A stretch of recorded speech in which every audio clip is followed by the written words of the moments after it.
Mari teman-teman semuanya kita membuat tanda kemenangan Kristus dalam nama Bapa dan Putra dan Roh Kudus. Amin. Selamat pagi teman-teman semua. Gimana kabarnya hari ini? Sehat? Wih, puji Tuhan banget kalau sehat. Gimana nih, semangat pagi ya? Semangat pagi tuh berkobar-kobar banget nih ya. Teman-teman terkasih, boleh ya sebelum masuk saya bertanya dulu kepada teman-teman. Teman-teman pernah nggak sih punya pemikiran terlintas aja seketika gitu, mikir kayak gini, wah pandemi ini nih ya, ini ujian nih dari Tuhan gitu.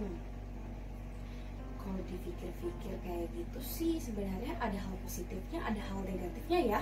Kalau kita lihat dari hal positifnya dulu, itu dilihat sebenarnya bukan musibah sih ya, bukan juga ujian dari Tuhan, tapi mungkin Tuhan memberikan kita keadaan seperti ini agar kita sadar. Tapi kalau dilihat dari hal yang negatif, orang-orang negatif tuh biasanya melihatnya kalau ini tuh adalah ujian, cobaan yang Tuhan berikan kepada kita. Karena apa? Karena dosa manusia yang terlalu banyak kepada Tuhan gitu ya. Lewat apa? Lewat perilaku, lewat tindakan, kepada lingkungan, sesama, bahkan makhluk hidup di sekitar kita. Nah, secara garis besarnya, kelihatannya orang-orang itu cenderung terkadang hanya melihat hal negatifnya saja ketika apa yang terjadi di depan matanya. Kita lihat waktu bulan Maret 2020 itu kan pandemi masuk tuh di Indonesia. Waduh, semuanya panik, ya nggak sih? Hand sanitizer habis, masker habis, beras pun habis, gula pun susah nyarinya. Seiring sampai 5 bulan sampai 6 bulan, apa yang terjadi? Rumah sakit penuh, para petugas kesehatan kewalahan karena pasien banyak. Terus abis itu ditambah lagi banyaknya korban berjatuhan. Bahkan tempat pemakaman saja itu harus mengantri. Coba dibayangkan betapa mengerikannya kalau kita seperti itu, ya kan? Kadang kalau kita sudah seperti itu, kita capek akan keadaan, akhirnya apa? Mengeluh. Ketika sudah mengeluh, apa yang terjadi? Kita mudah menyalahkan. Dalam Alkitab Samuel bab 12 ayat 15 sampai 23 diceritakan ada seorang yang bernama Daud. Daud ini memiliki seorang anak. Anaknya sedang sakit keras, namun dirinya itu malah berbuat dosa. Namun di samping itu ternyata Daud ini berdoa sama Tuhan, meminta permohonan agar anaknya itu sembuh dari penyakitnya. Karena anaknya itu lagi sedang sakit keras gitu. Meminta penyembuhan dari Tuhan dengan apa? Dengan berdoa, memohon kepada Tuhan, ikut berpuasa sama seperti kita. Saya yakin Anda yang menonton video ini, teman-teman yang menonton video ini pernah meminta permohonan doa kepada Tuhan. Namun apa yang terjadi? Daud ini dan anaknya meninggal. Lantas apa yang dirasakan Daud? Daud kecewa, sedih, bahkan marah kepada dirinya sendiri. Lalu dia bertanya kepada Tuhan, kenapa doa saya tidak dikabulkan? Dari cerita si Daud, tentu kita pernah merasakan. Kita pernah bertanya kepada Tuhan, Tuhan, kenapa permohonan saya nggak dikabulin? Kenapa kok keadaannya malah terjadinya seperti ini?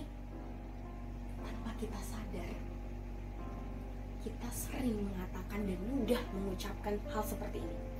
Tuhan, kenapa terjadi seperti ini? Kenapa? Kita hanya cenderung mengatakan mengapa, kenapa? Sebenarnya kita nggak tahu kan apa rencana Tuhan.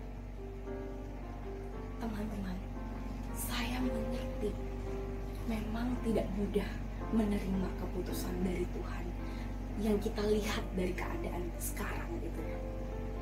Memang tidak mudah, apalagi kehilangan orang anggota keluarga kita. Memang tidak mudah. Namun dari sini kita apa? Kita belajar untuk mau menerima, mau percaya kembali kepada Tuhan. Lantas apa yang terjadi? Ada timbul aja pertanyaan seperti ini. Kenapa kita harus percaya sama Tuhan kalau Tuhan aja nggak mengabulkan doa saya? Karena kita tidak pernah tahu kenapa dan alasan Tuhan melakukan hal itu kepada kita, memberikan keadaan seperti itu kepada kita.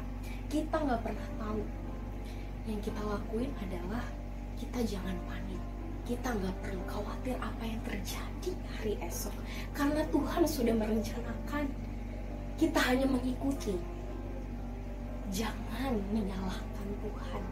Kita boleh sedih, kita boleh kecewa, tapi jangan pernah menyalahkan Tuhan, bahkan mengatur Tuhan sekalipun. Karena Tuhan lebih tahu dari diri kita. Yang perlu kita lakukan adalah kita kembali merenung, kita kembali berdoa, berkomunikasi sama Tuhan. Layaknya Tuhan sahabat kita.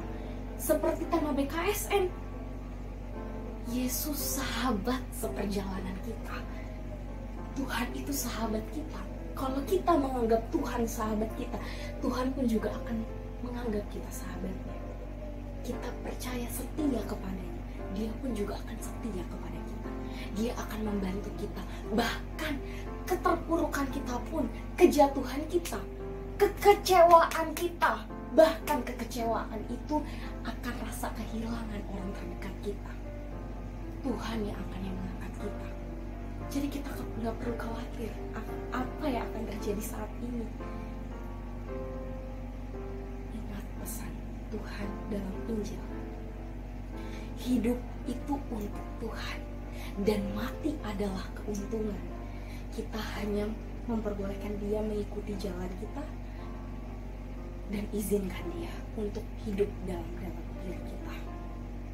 Jangan lupa pakai masker, mencuci tangan, menjaga jarak, menjaga imun, menjaga hati. Tuhan memberkati. Dalam nama Bapa dan Putra dan Roh Kudus. Amin.